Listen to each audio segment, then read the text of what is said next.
లోకంలో ఎన్నో రకాల వాళ్ళు ఉన్నారు. కానీ మన బుద్ధి బాగా మనం ఉపయోగించగలిగినప్పుడు, అంటే బుద్ధి పెంచుకున్నప్పుడు మనకి ఇయన్నీ అర్థమవుతాయి.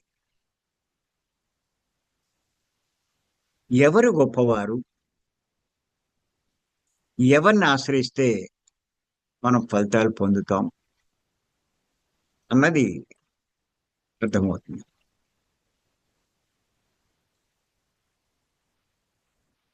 ఇప్పుడు చూడండి, ఈ యజ్ఞయాగాలన్నవి వేదాల్లోనే ఇవ్వబడ్డాయి.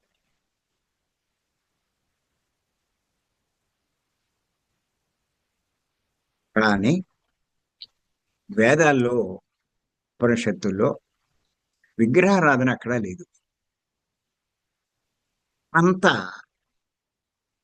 వేదాలన్నీ చదివి అర్థం చేసుకోగలిగిన శక్తి ఎవరికీ లేకపోవడం వల్ల పూర్వం నుంచి ఆచారంగా వస్తున్నటువంటి విగ్రహారాధనే అనుసరిస్తున్నారు. కానీ మీరు గమనించినట్లయితే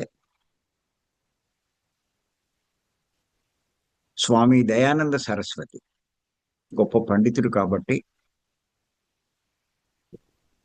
ఆయన వేదాలన్నీ అధ్యయనం చేయడం వల్ల ఆ వేదాల్లో ఉన్నటువంటి యజ్ఞ యాగాలు గురించి తెలుసుకుని వాటిని ప్రోత్సహించారు ఆయన.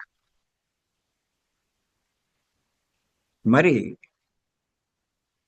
మన పత్రి గారు ఇంకా గొప్ప స్థితికి ఎదిగి ఉన్నారు కాబట్టి ఆయన ఈ పరబ్రహ్మను ఆశ్రయించగలిగే ఈ శ్వాసమే ధ్యాస మనందరికీ అందివ్వడం జరిగింది.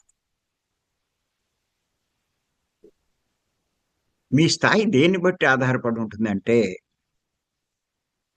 మీరు పొందే గురువుని బట్టి, మీరు ఎంచుకునే గురువుని బట్టి మీ స్థాయి ఆధారపడి ఉంటుంది.